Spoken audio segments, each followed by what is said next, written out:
بسم الله الحمد لله والصلاة والسلام على رسول الله. اللهم صل على محمد وعلى آل محمد كما صليت على إبراهيم وعلى آل إبراهيم. اللهم بارك على محمد وعلى آل محمد كما باركت على إبراهيم وعلى آل إبراهيم في العالمين إنك حميد مجيد. We continue to our talk about al-wudu, and when is the wudu mustahab, recommended. Mustahab means better, but you don't have to. And better means you get good deeds for doing it, but you don't get sins for not doing it. First, when you read the Quran, we talked about this, it's recommended. Number two, for every prayer, which means even if you have wudu, which you can pray more than one prayer using the same wudu, it's sunnah to repeat it. So Prophet Muhammad ﷺ used to do that, even if he had wudu. Again, it's allowed for you to use that. So basically, if you are at home and it's easy for you to make wudu for every prayer. If you are outside the house, maybe this might be. Wa alaykum salam. Jazakallah khair, brother. The next thing is to make wudu while doing ghusl. Many people do not know this. Now, there are opinions about the wudu before or after the ghusl, but like basically, you need to make ghusl. You know why? And you are taking a shower. During the shower, make the intention or make wudu. That is sunnah. Just, you wash your hands and you do the mouth and the nose and everything, the correct wudu, while doing the shower. That is sunnah. Before shower or after shower? During the shower. Okay. Yeah, you can do it before the shower too if you want. Okay. That is sunnah too. Before the shower, I do it. Yeah, you can do that. That is sunnah. Yes. Next, when you're sleeping, when you're about to sleep, it's always better to have wudu before you go to bed. Yeah. To sleep with tahara is much better than not, sleeping with tahara. Now, obviously, when you fall asleep and you are in deep sleep, you don't have wudu anymore. But the sunnah is to go to bed with wudu. That's much better. And if your wudu breaks before you sleep, you got it. No, you don't have to. Like, that would be a little tough. If you are already in bed, you're about to sleep, and then your wudu breaks, then get up and make wudu, and then go back to sleep, and looks like you ate some hummus. So that means you're going to keep up the bed and making wudu and going back, and you're not going to sleep the whole night, running between. Just one time, with the intention that this is my wudu for that night. And khalas, you go to bed, you're good now. You don't have to worry about what happens after that. Okay. Inshallah. There are some important things about masah people do not know about, so we will be, inshallah, discussing those. Number one, to wipe on your socks is sunnah. So that is something that some people think it's better to take them off and wash your feet. If you're traveling, for example, or taking them off, you are out of your house or something, it becomes difficult, then it is better just to wipe over them. And Imam Ahmad, rahimahullah, Ahmad ibn Hanbal, we'll talk about that. There are 40 hadith of the Prophet ﷺ saying that it is allowed to do masah. And there are a lot of hadith that the Prophet ﷺ did wipe on his, they didn't wear socks at that time, they used to wear the khuff. Khuff is, that leather sock. I'm sure you have seen it. I actually like it in the winter because it's kind of like, I wear it sometimes in the winter. It keeps you warm and it's good. And you can kick people really well and your foot will not hurt. Yeah. Not that I tried, Yani, but I'm just imagining. Okay. And by the way, even if you are not traveling, even if you are at home, you can still do wiping. Even if you are at home. So I sometimes do that in the winter. Wake up for Fajr, I make proper wudu. And then I put my socks on for the whole day. The whole day I do wiping on the socks. That will make it easier. Alhamdulillah, our religion yani, always wants to make things easier for us. Okay. Now, what are the conditions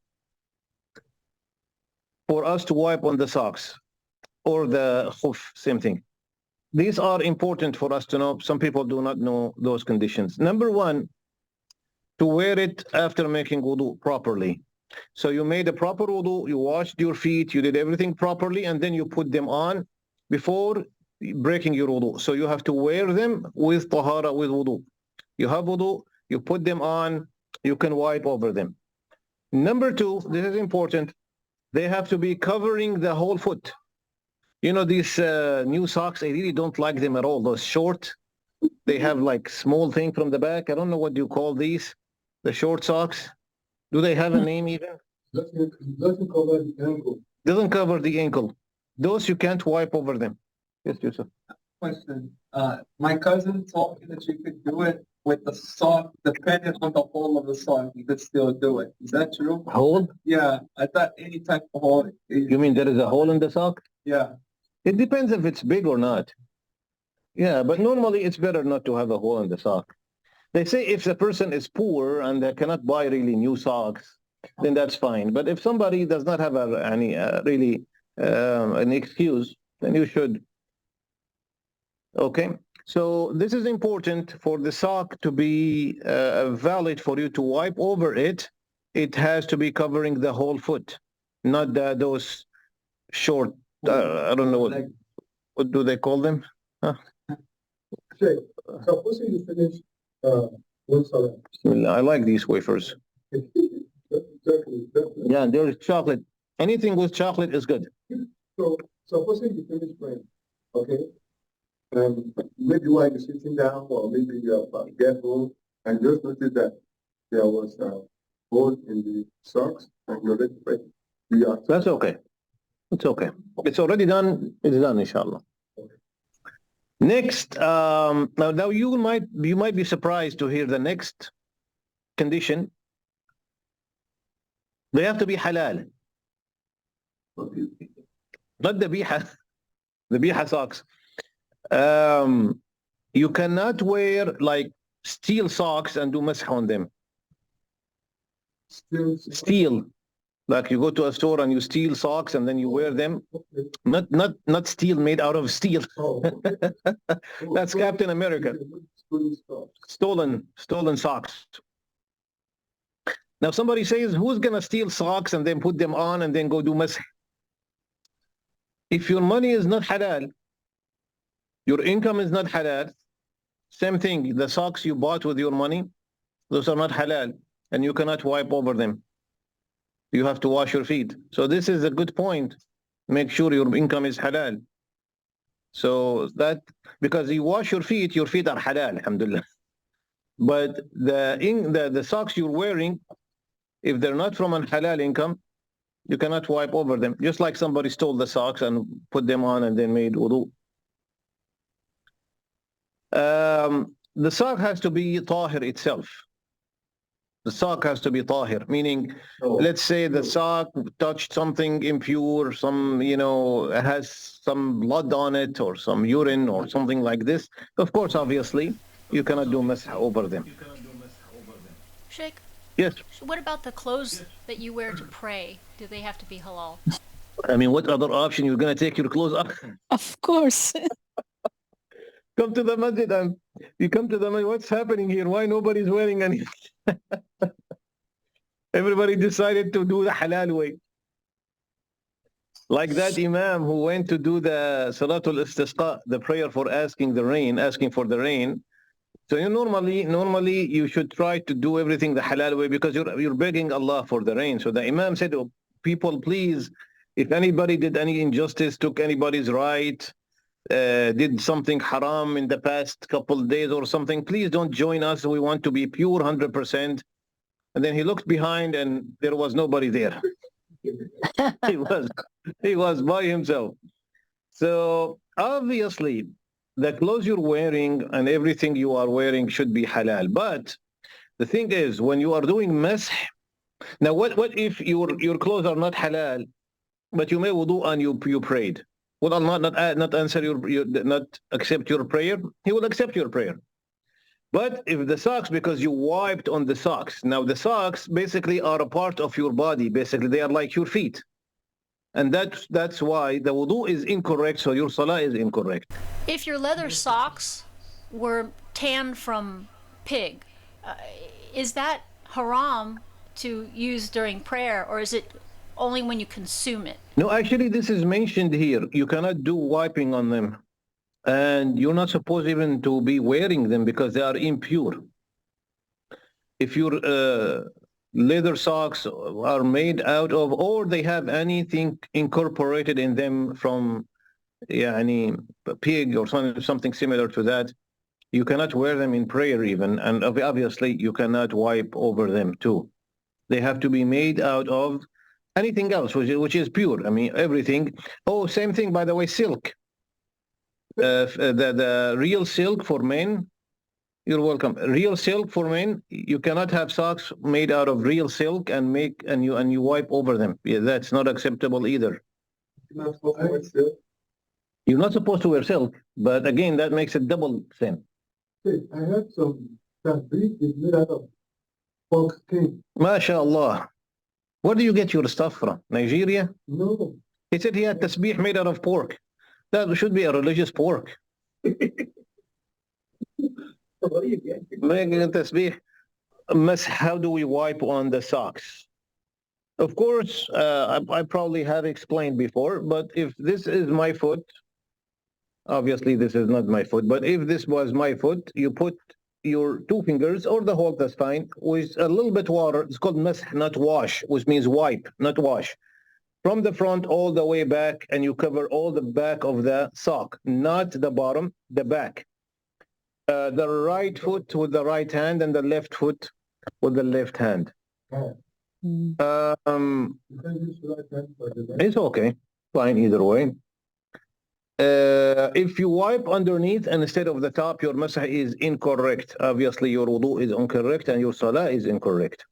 Ali radiallahu anh says, if the Islam or the deen was about logic and about what you think and he thinks, then we would be wiping under, because that's where you walk. This is probably the place that is dirty, and you should be wiping underneath. But I saw the Prophet ﷺ wiping on the top, and that's why we do it this way. That's why religion is not about what you think makes sense or what I think and what is logical or not. It's about following the Quran and the hadith. Now, as we said, سَمِعْنَا وَأَطَعْنَا. And that is the problem, again, with Abu Hanifa's school.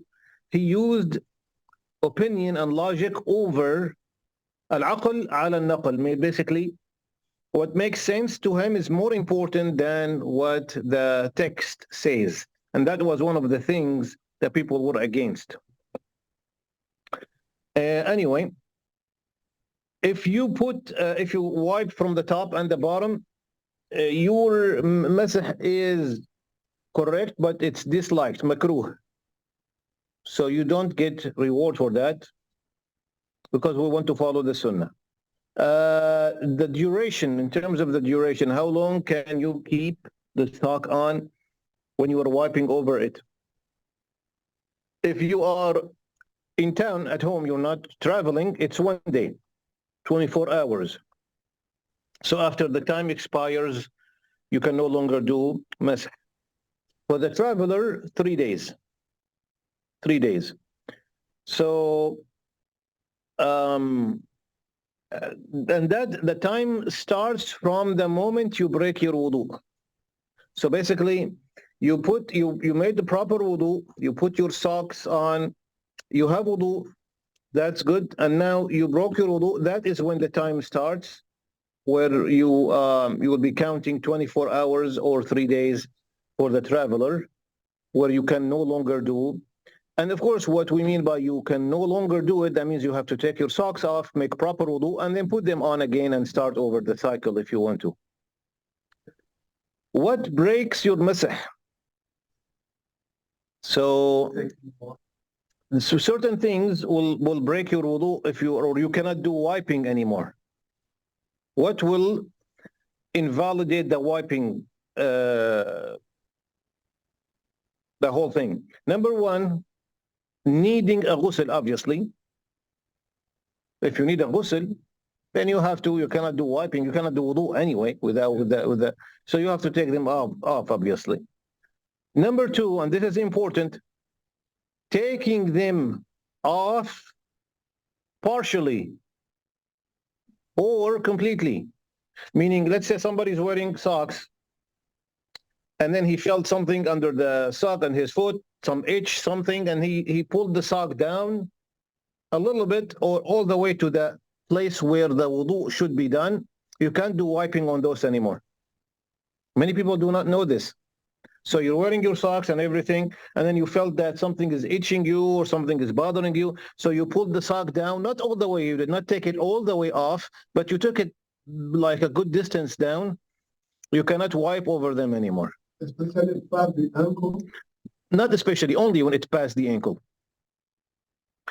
Obviously, taking them off. You can't, so basically you are wiping over them and then you decided to take them off. Even if you take one off, you can do wiping on either one. And so let's say you felt that you want to change your socks or you just take them off and you put them back on, you can't do masah anymore. If you break your wudu, of course, taking them off does not break your wudu. So let's say I made wudu and then I did wiping on my socks and then I took my socks off, I still have wudu. That taking the socks off does not break your wudu. But if you put them back on, you cannot wipe over them anymore. You have to do proper wudu. Okay? This is important because, again, why is this important? Because our salah depends on it. If it's wrong, your wudu is wrong, your salah is wrong, that's a big deal. That's why we have to be careful with that. Yeah, many times you'll be at home and you were wearing your socks, you forget, you take them off, and then you put them back on, and you think you can do wiping again. You can't. Okay. Okay, can you just wet your hand and roll it over the feet while doing wudu? Proper wudu? No. No? No, proper wudu, the foot has to be wet. You have to, and the sunnah is to put the finger between the toes and to clean it really well, and 3 times sunnah too. So this is more like wiping, not washing. And that Allah subhanahu wa ta'ala says, وَغْسِلُوا, wash your feet. So it has to be washing really well. What about people who are wearing a cast or banded or anything like that? What do we do in this situation? So if you're wearing a cast, you take the cast off. No, wipe it off. No, just wipe over it. What if you had a bandage? Let's say you had a wound and then they put stitches and then a bandage and stuff like that. What do you do in this situation? Keep the bandage on. Can we do the masah on it? Well, you can take it off and then make a proper wudu and then go back to the hospital so they can fix it for you. No. Every time you pray, you do it. Every time you pray, you have to do that. No, of course you have to wipe over it, but it has to be, how do I say it, necessary. In other words, sometimes you have a small cut, like you're cutting with the knife and you make a small cut like this. You put a small bandage or something, and now the bleeding has stopped already, alhamdulillah. You take it off and you make proper wudu, obviously. We're talking about big wounds or some broken bone or something, we're talking about something major. May Allah protect us, inshallah, nobody breaks anything. But in this situation, you wipe the same way you are wiping on the feet, the same thing. You put some water and you just wipe over it. Inshallah, Allah subhanahu wa ta'ala will accept it. And may Allah again protect us from all that, inshallah. Sometimes it is something you can take off, some new cast, something you can take the cast off actually for a short time, and then you have to do that if you can, and do proper wudu carefully, and then you put it back on. But most of the time, if you cannot take it off, you just wipe over it.